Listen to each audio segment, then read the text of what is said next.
In digital Marathi, जनतेच्या हक्काचं व्यासपीठ। उल्हासनगरमध्ये एका महिलेच्या गळ्यातील 1.5 तोळ्याच्या सोन्याचा हार चोरून अज्ञात दुचाकीस्वाराने पोबारा केल्याची घटना घडली आहे। या प्रकरणी विठ्ठलवाडी पोलीस ठाण्यात अज्ञात चोरट्यांविरोधात गुन्हा दाखल करण्यात आला।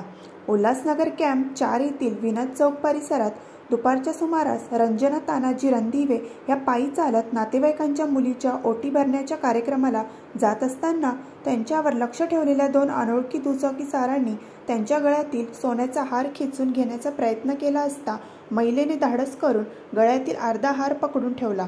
यामध्ये अर्धा हार खेचून घेऊन अज्ञात चोरट्यांनी पोबारा केला। या प्रकरणी विठ्ठलवाडी पोलीस ठाण्यात अज्ञात चोरट्यांविरोधात गुन्हा दाखल करण्यात आला असून पोलीस चोरट्यांच्या शोधात आहेत।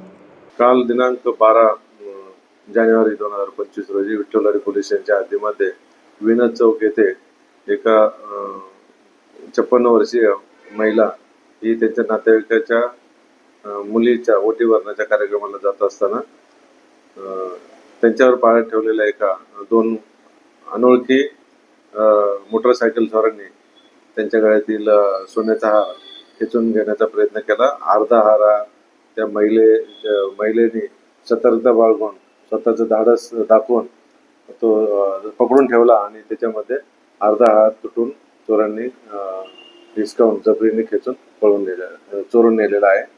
मोटरसायकलवरती ते मानेरगावच्या दिशेने पळून गेल्याचे दिसत आहे। त्याबाबत आपल्याकडे बऱ्यापैकी पॉझिटिव्ह इन्फॉर्मेशन असून लवकरच त्यांना आपण अटक करू।